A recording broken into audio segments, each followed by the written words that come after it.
Tuko hapa kwa ajili ya mazoezi mawili, moja kufikisha salamu ya Mheshimiwa Mkuu wa Wilaya, lakini la pili ni kuwakabidhi hizi zawadi ambazo ofisi ya mkurugenzi wa jiji ameona ni vyema Mheshimiwa Mkuu wa Wilaya ndio aje wakabidhi nyie, ili iwe sehemu ya kuwa motivate kufanya kazi zenu kama ambavyo mmefanya siku zote.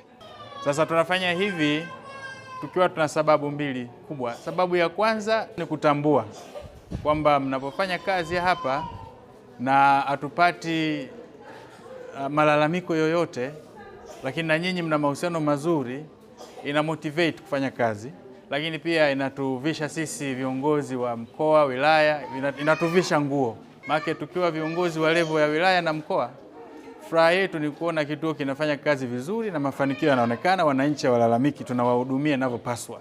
Sasa na sisi tumezunguka kwenye baadhi ya vituo vyetu, kuna status tofauti tofauti, lakini tulipofika hapa Muriet kidogo status hapa imetuvutia sana. Na kwa sababu imetuvutia, tunatamani na vituo vingine waige kinachotokea hapa. Kulingana na ile taarifa tuliyopokea, kuna watumishi 85 hapa. Kwa hapa tunatoa mchele kilo 5 kwa kila mtumishi, sukari kilo 5 na mafuta ya kula lita 3. Kwa kuzidisha mara 85. Na ile posho ambayo tulikubaliana pia ya siku 5. Jamani, kwa sababu tukifanya hivi, kwanza tuna motivate wenyewe kwa wenyewe, lakini pia tunawamotivate hata wale ambao ili waanze kujiassess.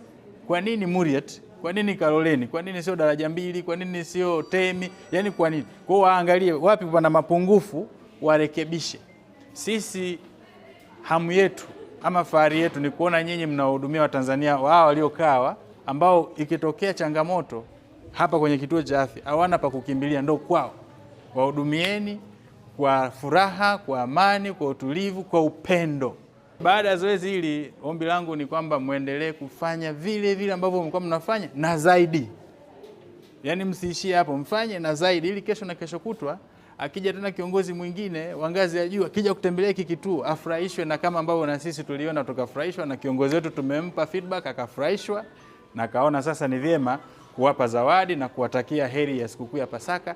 Tusiache kuwahudumia Watanzania wetu. Hawa ndio wanasababisha sisi tuitwe madaktari, manesi. Bila hawa sisi majina hayo hatuna.